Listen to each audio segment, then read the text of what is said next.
Indiana Jones and the Dial of Destiny was supposed to be a graceful swan song for the beloved adventure hero, but it instead seems to have been a poor choice.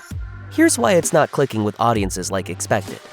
Although the box office numbers are disappointing, according to Variety, Dial of Destiny pulled in an $82 million domestic gross over its first 5 days of release, with a production budget of nearly $300 million. The movie is actually doing pretty well in terms of its critical reception. It has settled at a 68% rating on the Rotten Tomatoes tomato meter, giving it fresh status, and it has an overwhelmingly positive audience score of 88%. But Indy's final adventure started things off on the wrong foot with its early reviews. In May 2023, star Harrison Ford premiered the movie at the 76th Annual Cannes Film Festival. The critical reactions from that showing were mixed to negative. Critics including Owen Gleiberman of Variety and Manohla Dargis of the New York Times wrote about their disappointment regarding various elements of the film, such as its generic blockbuster movie feel and uneven plot. For several weeks, the Cannes reaction dominated the conversation surrounding the movie's quality. That early negative buzz certainly didn't do the movie any favors in its pre-release marketing, even if it did ultimately turn out to be far more warmly received by those that bothered to go see it.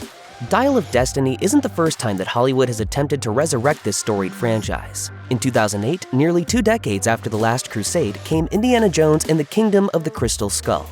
The fourth film in the series attempted to move the story forward, placing an older and wiser version of Indy in the midst of a 1950s conspiracy narrative full of Cold War intrigue. Fans weren't too happy with the result, decrying the film's formulaic approach to recreating the spectacle of the original movies. They also didn't love questionable new elements, like the character of plucky youngster Mutt Williams, played by Shia LaBeouf, who notably doesn't return for Dial of Destiny. For some viewers, Kingdom of the Crystal Skull was proof that the Indiana Jones franchise would be better off left to rest in the glory days of old. Knowledge was their treasure. It's unlikely then that those fans will be convinced to watch a second revival in Dial of Destiny, no matter how much of an improvement it may be. Dial of Destiny is far from the only movie of its kind to have underperformed this year. There are other examples from even the same month of release, June 2023. DC's massive superhero blockbuster, The Flash, similarly bombed at the box office, and Pixar's Elemental also vastly underperformed. All of these movies are major productions attached to big studios and intended to appeal to general audiences. It seems that Dial of Destiny is facing some issues that are endemic to the greater industry. While there's no definitive answer to the problem plaguing the blockbuster movie scene at the moment, there are a few factors to consider. Theaters have somewhat managed to recover from their struggles from the COVID-19 pandemic, but there are still ripple effects. Would-be moviegoers seem to be more selective regarding which movies can draw them back into darkened theaters full of other people. There's also the matter of franchise fatigue. The general landscape of the film industry is currently filled with all manner of sequels, nostalgic revivals, reboots, and action-packed superhero flicks, and it's possible that the luster of a new Indiana Jones movie, among other franchise fare, has been considerably dulled.